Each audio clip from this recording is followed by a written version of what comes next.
What's good, YouTube? It's your boy Church Boy V with another video. Today, we're gonna look at these movies and shows before Doomsday.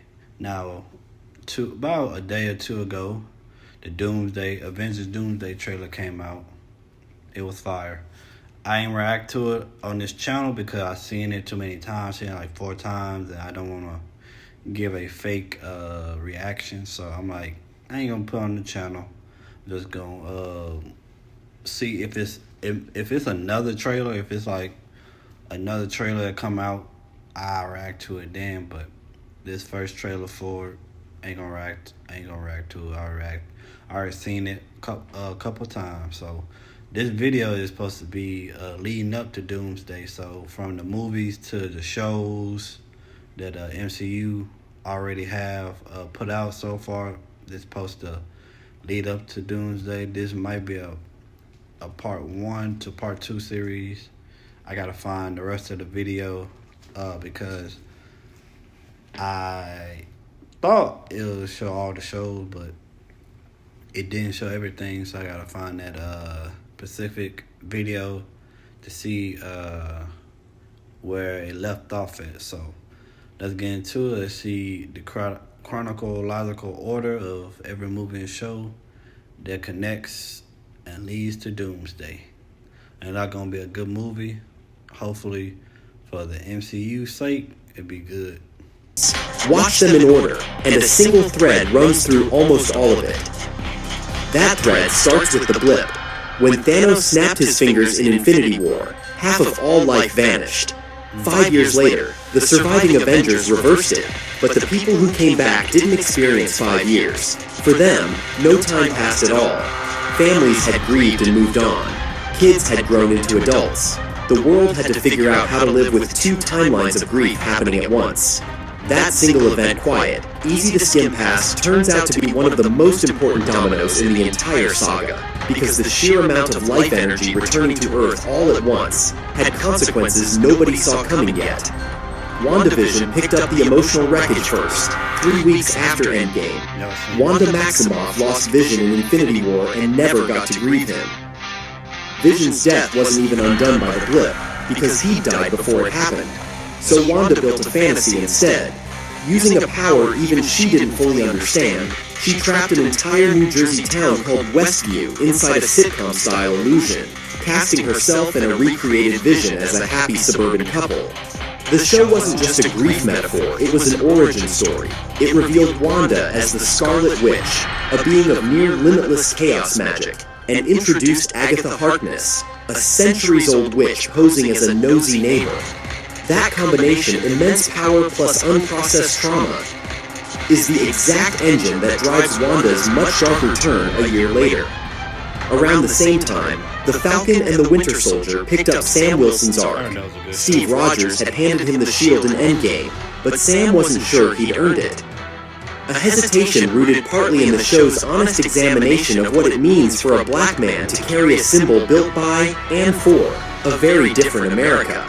While Sam wrestled with that, the US government installed its own Captain America instead, John Walker, a decorated soldier who cracked under the job's weight and killed a man in public view. By the end, Sam claims the mantle on his own terms, in a new Wakandan-forged suit, setting up 2025's Captain America, Brave New World. Loki took the multiverse question and made it literal. The 2012 alternate timeline Loki, the one who grabbed the Tesseract and vanished during the Avengers time heist in Endgame, gets captured by the Time Variance Authority, a bureaucracy that had spent all of history pruning any timeline that branched off the single sacred timeline. Loki learns the TVA itself was built by a man simply called He Who Remains, a variant of the ancient multiversal threat, Kang the Conqueror. When Loki and a variant of himself, Sylvie, kill He Who Remains, the sacred timeline shatters. Millions of new branches spring free, meaning countless versions of Kang can now exist, all at once, all fighting for dominance. In Season 2, Loki resolves this the only way he can. He takes He Who Remains' place at the center of time itself, holding the fractured timelines together through sheer will. It's one of the quietest, most consequential character arcs in the entire franchise. Loki, the god of mischief, becomes the literal glue keeping reality from collapsing. Black Widow, released in 2021, but set just after Captain America: Civil War, filled in Natasha's backstory and introduced her adoptive sister, Yelena Belova, both products of the Red Room, the same Black Ops program that trained Natasha. A post-credits scene shows the shadowy operative Valentina Allegra de Fontaine recruiting Yelena to hunt down Clint Barton. That sets up Hawkeye, where Clint, training a sharpshooting protege named Kate Bishop, is forced to confront what he did as the vigilante Ronin during the blip. Yelena arrives seeking revenge for Natasha's death, learns the truth, and by the finale, Clint effectively passes the Hawkeye legacy to Kate. Shang-Chi and the Legend of the Ten Rings introduced a master martial artist whose father, Xu Wenwu, leads a centuries-old organization called the Ten Rings. The same group that captured Tony Stark in the original Iron Man. The film reveals the Ten Rings themselves aren't mystical relics, but alien technology. In the mid-credits scene, Wong, Captain Marvel, and Bruce Banner discover the rings are emitting a signal from somewhere else entirely. A loose thread still waiting to be pulled. Eternals reached even further back, revealing that an ancient race of immortal being had secretly shaped human history for 7,000 years to protect Earth from an unusual threat. A celestial, a god-sized cosmic entity gestating inside the planet itself. The film ties directly into the blip. The sudden return of billions of lives generated enough biological energy to nearly trigger the Celestial's birth. The Eternals intervene, and the creature's massive stone hand is left jutting out of the Indian Ocean. That detail isn't just visual spectacle. Captain America, Brave New World, later reveals the hand is made of adamantium, the same nearly indestructible metal comic fans know as the material behind Wolverine's claws, turning a throwaway mid-credits image into a resource every world power suddenly wants to control. Spider-Man's story ran on its own emotional clock. Far From Home picks up 8 months after Endgame, with Peter Parker still grieving Tony Stark and manipulated by Quentin Beck Mysterio, a former Stark employee posing as a hero. Beck's final act is exposing Peter's secret identity to the entire world. No Way Home escalates that mistake into a multiversal crisis. Peter asks Doctor Strange to cast a spell, making everyone forget he's Spider-Man. The spell destabilizes, and villains plus alternate Peter Parkers played by Tobey Maguire and Andrew Garfield spill in from other universes. Strange ultimately casts a much colder spell. The entire world forgets Peter Parker ever existed. He ends the film utterly alone, without family, friends, or history, a gut-punch ending that also proves, once and for all, that the multiverse is real and permeable. That reality gets tested further in Doctor Strange in the Multiverse of Madness. Wanda, still grieving and now wielding the corrupting Darkhold, hunts a teenager named America Chavez, whose ability to jump between universes could let Wanda reunite with the children she conjured in WandaVision. Strange escapes to an alternate Earth, only to find the Illuminati a council that includes alternate versions of Captain Marvel, Mr. Fantastic, and Professor X, who had been forced to kill their own universe's Thanos. Wanda tracks them down and dismantles them one by one. By the film's end, having seen what the Darkhold does to every version of herself across the multiverse, Wanda destroys every copy of the book in existence and appears to die in the process, though appears is doing a lot of work in a franchise built on resurrection. Thor.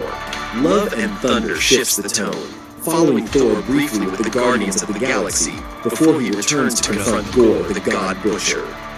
Jane Foster, now wielding a restored Mjolnir as the mighty Thor, is dying of cancer that her borrowed power is quietly accelerating. She sacrifices herself to save Thor's allies, and Thor ends the film. Alright, so I'm about to go find this video, see what the rest go to, because that's interesting to see from the shows to the movies, how everything is connecting, and how everything is playing a part of the going into Doomsday.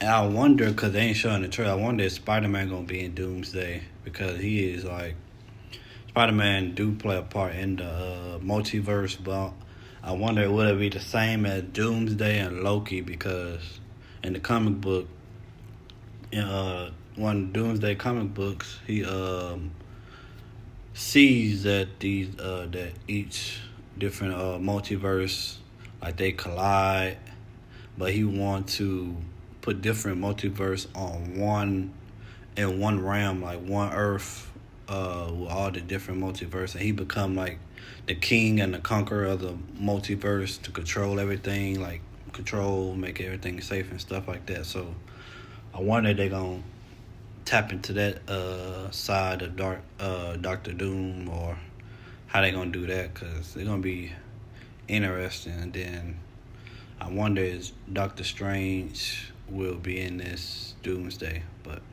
we gonna see, because they're doing about the comic books. So there's a few comics they were showing they gonna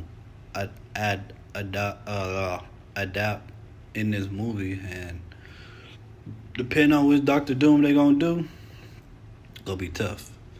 Cause many people don't know. I found this out that Iron Man do become Doctor Doom in one of the comics. That he become Doctor Doom, and it get deep. Like when you start researching and you know some of the comics, it get deep. Cause Doctor Doom got his own comics, and Doctor Doom is a cold dude. He a cold villain, super powerful. So we're gonna see how it go. It's gonna be this year at the end, this year in December. So I can't wait. But I want to see how the Spider-Man movie gonna turn out. So y'all have any questions, or any y'all gonna see the Spider-Man Doomsday, let me know in the comment section. But y'all have a blessed one. Y'all take care of yourself. God, Jesus, Holy Spirit love you. I love you. We out.